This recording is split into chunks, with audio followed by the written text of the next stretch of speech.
This video is kindly sponsored by Fasthosts. If you're based in the UK, you have the chance to win the ultimate work from home setup, worth up to £5,000. If you can answer my techie test question, that is. Link in the description, and I'll explain more later on in the video. Hey, 42 here. Many of us grew up with a favourite number. It was a bit of a necessity, really. What's your favourite number? Was one of those all-important questions kids used to decide if others were worthy of their time. Along with, who's your favourite Ninja Turtle? And are you with the Rebellion or the Empire? And not everyone grows out of it. Marissa Mayer, former CEO of Yahoo, has a thing for highly divisible numbers like 12. People around the world seem to be drawn to the number 7. And we all know someone who has to have the volume set to an even number. But when it comes to forming an unhealthily strong attachment to numbers, few of us have taken it quite as far as the ancient Greek philosopher Pythagoras. You'll probably recognise his name from those excruciatingly dull maths lessons of your childhood. So let me dig those painful memories back up for you. Pythagoras' theorem states that if you take a right-angled triangle, square its two shorter sides, and add the results together, the answer will equal the square of the longest side, the hypotenuse. Or, expressed with algebra, a to the power of 2 plus b to the power of 2 equals c to the power of 2.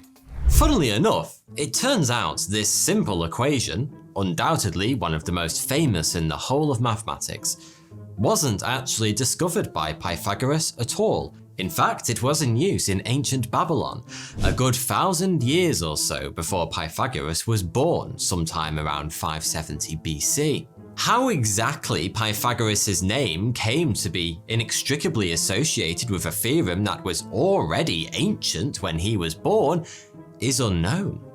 What's also unknown are many of the details about Pythagoras' life, and that's a shame. Because what we do know is downright bizarre. You see, Pythagoras, it turns out, was the leader of a strange cult that worshipped numbers and had some extremely weird practices. So, without further ado, here's what they didn't tell you in maths class. Fasthosts is a UK-based web hosting company which offers a wide range of products to bring your projects to life. Fasthosts aims to support UK businesses and entrepreneurs at all levels with affordable hosting solutions. You probably already know that if you're looking to start a new business, or perhaps just a blog, you're going to need a web presence. That's where Fasthosts can help you, by offering everything you need from domain names starting at £1 and a fantastic web builder. And once you're ready to go live, you can use their reliable and secure web hosting with unlimited bandwidth. Personally, I love their cloud backup service. Making these videos uses a ton of storage. With Fasthosts Cloud Backup, I can seamlessly back up my data, and should the worst happen, I can recover it in minutes. Test it out today by getting 5 GB of cloud backup absolutely free. UK viewers have the chance to win the ultimate work from home setup, worth up to £5,000, if you can answer my techie test question they asked me to write. An employee of which company invented the USB port? Visit the link in the description to answer my question and enter the competition today. Don't miss out. Pythagoras was born in Samos, a beautiful Greek island that was known for its talented engineers and lively festivals. He was fascinated with maths and astronomy from a young age and studied under several well-respected scholars. One of them, a wise old man who went by the name of Thales, encouraged young Pythagoras to pack up his things and head to Egypt, which was apparently the place to be for anyone who wanted to learn about life, the universe, and everything. Pythagoras must have really liked Egypt because he spent the next 2 decades of his life there, keeping himself busy by learning to speak Egyptian, visiting temples, and having lengthy, profound conversations with the local priests about the best way to achieve spiritual purity. After Egypt was invaded by the Persians, Pythagoras was taken to Babylon as a prisoner of war, where he happily hung out with a bunch of occult astrology priests known as the Magi. He was instructed in their sacred rites, found out all about their mystical worship of the gods, and basically became what can be best described as a maths wizard. We don't really know how Pythagoras escaped the Babylonians. Perhaps he simply smote them down with bolts of concentrated maths lightning, but whether weaponized maths was involved or not, he returned to Samos around 520 BC. Once back in his hometown, he formed a school called the Semicircle. I'm guessing this was before he discovered his deep love of triangles, and this became the place to discuss justice, goodness, and all those other concepts the ancient Greeks enjoyed philosophizing about. Pythagoras himself, however, preferred to spend his time alone in his man cave outside the city. After a couple of years in Samos, Pythagoras moved once again, this time to Croton in southern Italy. There, he used his charisma and charm to climb the political ladder and eventually serve as an advisor to the elites. The local authorities were so impressed with his intellect, they asked him to set up a school and pass on his immense learning to the young people of Croton. But when they said school, what Pythagoras apparently heard was crazy-ass religious maths cult, because his students, who came to be known as Pythagoreans, developed some of the strangest practices in history. To gain entry to Pythagoras' school, you couldn't just rock up and take a seat somewhere at the back. You had to undertake a 3-year probation period. During this time, you'd be judged on everything from how you responded to criticism to the way you laughed. You'd also be tested on your memory, concentration, and speed of thought. Once you were in Triangle Club, there was a strict hierarchy. Members were divided into the akousamatikoi, or listeners, and the mathematikoi, or learners.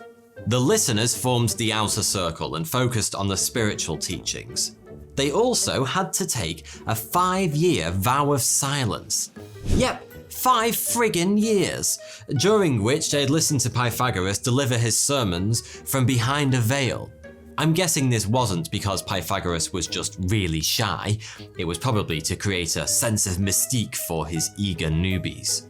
The learners formed the inner circle, and it was their job to progress the intellectual discoveries of the group. To access this elite faction, you had to give up all your possessions and live with other learners. This kind of sacrifice is still common amongst cults today. The members of People's Temple, a cult in which over 900 people took part in a mass suicide in Guyana in the late 70s, for example, were required to give up their belongings and homes. At the very top of this hierarchy, of course, was Pythagoras himself, and what a ruler he was. Cult leaders often make outlandish claims about their gifts and abilities. The leader of the People's Temple, Jim Jones, claimed he could heal people, and Charles Manson claimed to have invented God. But none have managed to live up to Pythagoras. According to legend, he could speak to animals, he had a thigh made of gold. Who doesn't want one of those? He could remember previous lives, and he was a demigod, supposedly the son of Apollo. He could also predict earthquakes, stop the wind blowing, and calm the sea's waves. So just generally a very useful guy to have around. Pythagoras set some very strict rules for his followers. Some made a lot of sense, such as exercising and not eating food that's fallen on the floor. My sources were unclear on how he felt about the 3-second rule. Others were more restrictive, like living an austere lifestyle and having a vegetarian diet. But then it all starts to get a little weird. Well, weirder. To be a true Pythagorean, you had to avoid public roads, you couldn't pee towards the sun, you had to wear white clothes, and you had to take your right shoe off before your left.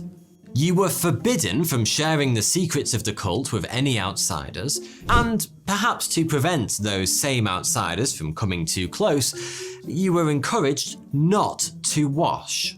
You couldn't break bread at the table because bread stood for friendship, and the biggest sin of all, to eat a fava bean, was utterly unforgivable because the beans were closely associated with reincarnation. Basically, the Pythagoreans believed that fava beans contained the souls of their dead ancestors, and so eating one was akin to cannibalism and absolutely prohibited. Yes, even with some liver and a nice Chianti. They also had to practice abstinence, which, let's be honest, probably wasn't the biggest challenge for members of a maths cult. Pythagoras believed that when we, eject our various bodily fluids and gases, we lose part of our soul. So sex was off the cards, as was letting one rip. Though I should point out, it seems Pythagoras himself didn't always follow this rule, since he supposedly had several children with a lady from Crete. So we know that getting into the group was challenging, to say the least, and their way of living was a little eccentric, but what was it all for? What did the Pythagoreans actually believe in? Well, we can split their beliefs into two main tenets: the pursuit of spiritual salvation and the pursuit of knowledge. At the core of the spiritual tenet was metempsychosis, or the transmigration of souls. The Pythagoreans believed that after we die, our souls live on and enter a new body, presumably one that isn't already occupied, or things could get a little awkward. The ultimate goal, similar to Buddhism, was to escape the endless cycle of reincarnations and gain true immortality. To achieve this, Pythagoreans aimed to keep their bodies morally pure through rigorous self-discipline. Which leads us to the second tenet, the pursuit of knowledge. The study of the cosmic order would allow Pythagoreans to reach ultimate union with the divine cosmos. And things like philosophy and music were a means to purify the spirit and come closer to the gods. And out of all the ancient Greek gods, which do you think the Pythagoreans worshipped? Was it Apollo, the widely revered god of music and poetry? Or perhaps Athena, the watchful and intelligent goddess of wisdom? No, it was 10. Not a god called 10, the number 10. You see, Pythagoreans believed that reality is essentially mathematical in nature, and that everything can be reduced to numbers. This was summarized by their overriding dictum: all is number. And of all the numbers, none was more sacred than 10. The importance of the number 10 is perfectly expressed by the group's holy symbol, the tetractys, a triangle made up of 10 points. It shows that when we add together the first four numbers, that's 1, 2, 3, and 4 for those of you at the back, they form a perfect equilateral triangle. The Pythagoreans prayed to the tetractys, describing it as the mother of all, the comprising, all bounding, the firstborn, that never swerving, that never tiring, holy 10, keyholder of all. So yeah, they took their numbers pretty seriously, and they didn't like having their beliefs challenged either. Which is why, when a man called Hypocessors came along and questioned one of the main doctrines of Pythagoreanism, things didn't go so well for him. You see, the Pythagoreans placed a lot of importance on their belief that all things could be qualified using a ratio of whole numbers. But then, Hypocessors, a Pythagorean himself, only went and discovered irrational numbers. He proved to his peers that if you take a right-angled triangle with two sides with a length of 1, you can use Pythagoras' theorem to show that the hypotenuse is the square root of 2. But the square root of 2 is an irrational number. Its decimal expansion goes on forever, never repeating itself. So, how do you think the Pythagoreans dealt with this unpleasant revelation? A firm reprimand perhaps? Or maybe another 5 years silence? Well, according to one account, Pythagoras was so disgusted with Hypocessors' audacity, he sentenced him to death by drowning. Yeah, nothing like a bit of murder to keep your other followers in check, eh? But according to others, his death wasn't anything to do with irrational numbers. Hypocessors had, apparently, broken the first rule of Pythagoras Club. He talked about Pythagoras Club. He had revealed the properties of the dodecahedron, a solid with 12 sides, to the masses. Just imagine what that kind of knowledge could do in the wrong hands. Yeah.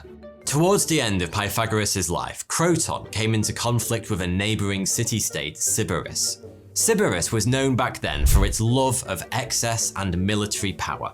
So much so that people with excessively large vocabularies apparently used the word Sybarite to describe someone overly keen on luxury and pleasure. When the leader of the Sybaris demanded the return of some refugees who'd fled to Croton, Pythagoras rallied the Crotonians and one of his followers called Milo the Wrestler, apparently he was really handy in a fight, and attacked Sybaris, leaving it in ruins. You know your city is ill-defended when it's flattened to the ground by the maths club. But following this decisive victory, some prominent citizens of Croton suggested a new style of leadership: democracy. Pythagoras, shockingly enough, wasn't on board with that, and so they rused the populace against him.